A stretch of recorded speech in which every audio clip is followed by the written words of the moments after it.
Hi guys, welcome to the channel Life with Auntie Kate. I want us to look at a very interesting conversation that has been going on, and it is mostly about the Gen Zs. And people are talking about the Gen Zs and the revolutions they're bringing all over the world. And as parents, we are worried a lot. And I wanted to talk about some of the things that are worrying parents of Gen Zs. The first one. Now, these Gen Zs, especially these ones of Kenya, when they were doing the protests against the government, something that came out that was very worrying to parents is the fact that they said they don't fear anything, and the only thing they fear is God, marriage, and porridge, hot porridge. You get it clearly. God, marriage, and hot porridge. Now, it is very worrying to parents to hear of children who don't fear anything, even death, even bullets, they don't fear that. And if they say that they don't fear, they fear marriage, it becomes worrying that what is this that they fear about marriage? Is it that they have seen the bad behavior of parents or of married people that they realize it's even better to die or to face the bullet other than to face marriage? Now that's something of concern to us parents, because what they have done is a revolution of some sort. They have done a lot. But now the question we parents ask ourselves is that these Gen Zs are going to reach an age whereby maybe they would also want their children or younger people to fight for them their various battles. So if they are worried or if they fear marriage, then who is going to fight their own battles? And when they say that they fear God, then they ought to take a step and get married. We parents will continue encouraging them and being good role models so that they don't find marriage to be something to be scaring. And our advice to them is that they need to take a step forward. If marriage is bad to somebody else, it's not going to be bad to them. So there's no need to fear it. So to an extent that you don't fear a gun, you don't fear death, you don't fear anything but marriage. So we parents are very worried about that talk, and we encourage them that when they get somebody, they should not fear. Let them take a step of faith and get married for future generation, because they will also need young people to fight for them. So let them not get worried. Let them remember that they will also age and they'll need younger people to fight for them, their battles. Now, another thing that worries parents about Gen Zs is their fashion sense, especially the type of shoes that they wear. Now, you see that Gen Zs seem to be allergic to official or what we parents would call decent shoes. Look around in churches, in weddings, in very formal occasions. The best Gen Zs wear are Crocs and ankle socks. Now, we parents, when we were growing up, we were taught that you wear shoes according to occasions.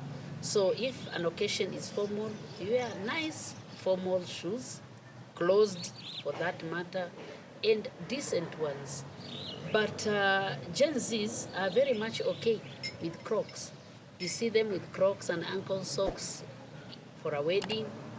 They are going to interviews where they are wearing those Crocs. So again, apart from the shoes, that is the Crocs and the ankle socks, another thing they just wear is the sweatpants. Like somebody is going for a very formal occasion, you expect him or her to wear something very, very official, very decent, but them they're just okay with the sweatpants. Now the parents get worried that if these people were to get some formal jobs somewhere, will they easily go through that transition from wearing Crocs to wearing formal shoes, or from wearing sweatpants to wearing some formal wear like formal trousers, formal skirts, shorts, skirts, dresses, and anything formal. The third thing that is very worrying again to parents about Gen Zs is that they don't like this employment that says that they are permanent and pensionable. Now, when we parents were looking for jobs during our days, formal employment was our thing. That if you are not in formal employment, really people don't consider you to be employed. Now, just the other day, I was talking to my friend who was retiring, and the humor was that when she announced to her children that she's retiring, one of her sons asked her how long she's been working for that ministry she was working for. And when she said that she had worked for 30 years, the next question the son asked him is how she made it for those 30 years to work for the same employer, doing the same thing over and over. So Gen Zs again are worrying parents because they are not after being employed permanently, maybe in future, so that they can get some pension. In fact, a majority of them, we talk to them, they say they get bored. They want something that they do for 2, 3, 4, 5 years. When they are tired, they leave it and they go to another thing. Now, another thing again that is worrying parents is the fact that Gen Zs would love as much as possible to have self-employment. And it is not really worrying that somebody can get self-employment, can be self-employed. What worries is that even when they get a job that is supposed to assure them a better salary than what they would earn under self-employment, they'll still prefer that self-employment. It's a good thing, yes, but we parents were weighing at various things that if when employed, I'll earn more than what I will earn when I'm self-employed. We were always choosing to be employed over being self-employed. Now, the sixth thing is the fact that they don't take a no for an answer. Now, parents who have Gen Z children, and remember we're told, or people say that Gen Zs are people who are born between 1997 and 2012. One common trend that is very worrying to parents is that this group of children, they don't take a no for an answer. They're very argumentative. You tell them this, they have to ask you questions, they want answers, and it becomes worrying, especially to parents, because we old school were taught that the parents' word is final, or whatever the parents want to do should be what you should do. But now this category of children, they just don't take a no for an answer. And even if they are taking a yes, if it's a yes, it has to be convincing enough. So that way, even when they're engaging in behavior that a parent thinks that it is not leading them into the right direction, it becomes very difficult to bring it to a stop, because they want to be explained to why it is wrong if it is wrong, and why it is right if it is right. Because parents were brought up, their parents were brought up to believe that when a parent says no, it is a no, you don't even question. The parent's word was law, so there was no questioning.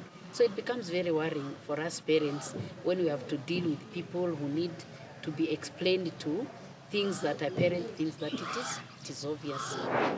Now, the seventh thing is the fact that when it comes to choice of their hairstyle, again, when you look at their hairstyle, if it is boys, it's just a cut, and then the way the cut is, maybe it has some, do I call them spirals or dreads here and there? it's something that parents would consider that it's not a decent hairstyle. And if it is not a style that looks funny or strange to parents, they don't even comb their hairs. They just wake up and go. And you know, when parents were being brought up, really, hair, they were taught that hair is the crowning glory, that somebody's grooming starts with the head. So we're expected that our hair should take a certain form. In fact, during our days or during the days we're being brought up, the thing that young people wear today called dreadlocks, in fact, you would be arrested. It was associated with those who smoke bang, or people who are not of straight, people who are crooked in some way or another, law breakers. So it was very common for us, for young men or women of our years, to be arrested for wearing dreads. But for Gen Zs, that is their hairstyle. And what worries parents is that when this person has dreads or that funny hairstyle, and he or she is going to be employed by in a company whereby the employer is somebody of our age, you know, that person will not accept that person with hairstyle that he or she does not consider decent. But as usual with Gen Zs, you cannot talk to them against that hairstyle, because they feel that it's the right thing to do. After all, they argue, what does their hairstyle have to do with their intelligence or their performance at work? Now, the last thing that is, again, very worrying to the parents, and this is the seventh one, is the fact that many of them, especially girls, are getting children at a very young age. It is not very worrying to get a child, but the age also matters.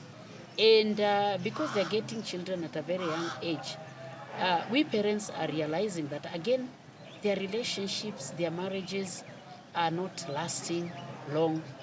It's like there's now this new culture among Gen Zs that they say, if the one relationship ends, go back, groom yourself, and get back to the market. After all, you can still get another partner or another spouse. So because of that, again, you realize that generation, they're not very stable when it comes to their relationships. They are getting married over and over to various partners. You see a marriage lasting for 6 months, for 1 year. And as that happens, you realize that that lack of instability, again, might not be very healthy, because by the end of the day, again, they have this thing they are calling baby mamas and baby babas. So if somebody has 3 or 4 children, and each child is from a different man, how many baby babas are there in that family? Again, if a man makes various girls pregnant, how many baby mamas is that man going to have? So again, that can bring a little bit of instability in the society, because you can imagine a family whereby 4 men claim to own children in one woman. So those are some of the things that are really worrying to parents. And I call upon fellow parents not to be discouraged, to continue talking to them, because they are at a stage whereby they are trying to find themselves. So there's need for us parents to be very close to them again, so that we keep on showing them the right direction, so that by the time they are reaching an age whereby they are mature, whatever we planted in them now begins to make sense. Because what we are seeing right now is a generation that maybe seems lost. And you see, when children are losing direction, mostly it's we the parents to blame. And we need to continue sitting with them, we continue advising them, so that they keep on making right choices and right decisions in life. Otherwise, thank you so much. Bye-bye.